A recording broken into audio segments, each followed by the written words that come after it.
Alright guys, welcome back to another video.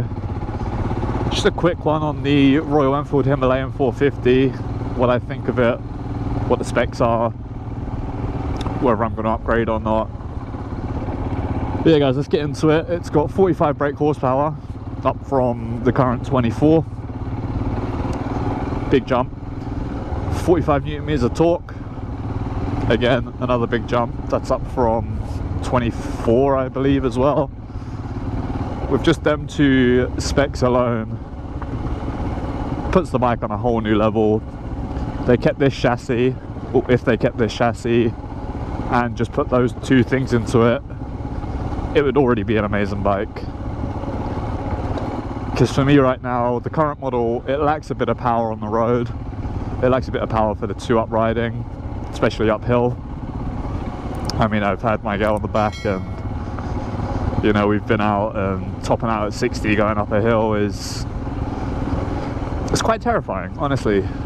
But yeah, that should lift the top speed up to about 100, maybe not 100, maybe 90, 95. But yeah, just them two specs alone are massive. They've also put upside down forks on it. Again, big upgrade, hopefully. I don't know if there's any specs of the suspension or what it's going to be, but we do know it's got upside down forks. Everyone loves upside down forks, let's be real. Oi. But yeah, it's got upside down forks. It's got a new beak.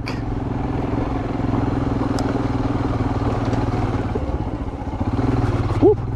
Yeah, it's got a new beak. It's also got a single clock now, rather than this big cluster we have here.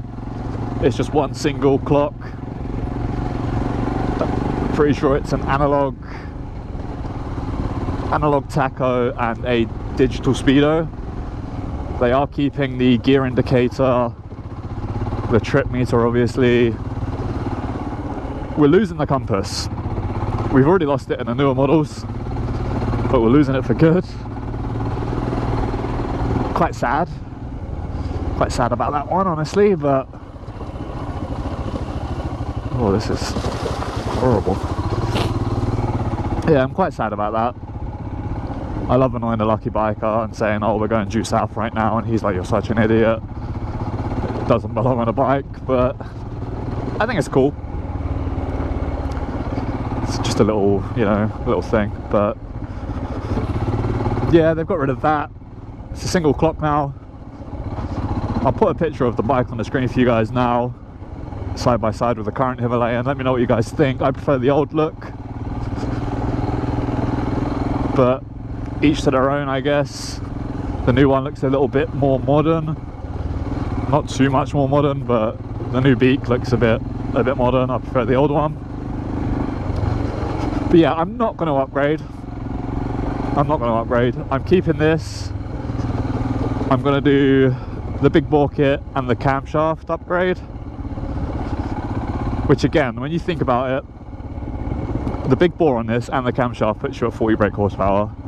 So it's now a 450, so they probably bought it out, put a new camshaft in it, and they're at 40 brake horsepower, which is the equivalent of what you get doing it to this bike.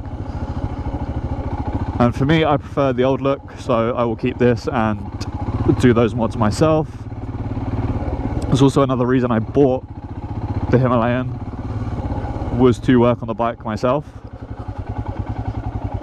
and not just maintenance. I bought it to do the big bore kit and the camshaft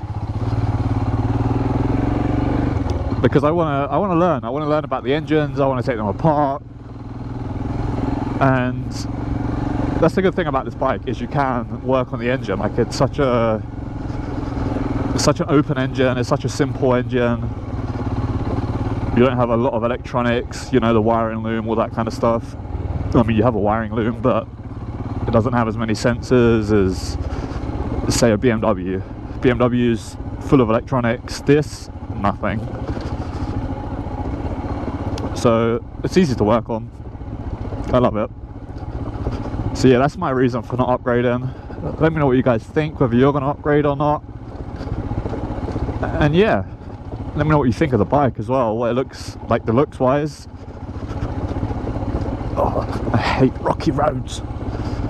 But yeah, looks wise for me, to know. Specs wise, it's a massive yes. It really does put it in a league of its own with the GS310 and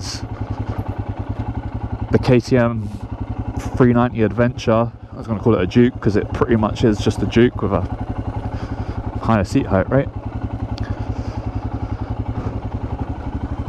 Yeah guys, downhill terrifies me, by the way, that's why I'm going so slow.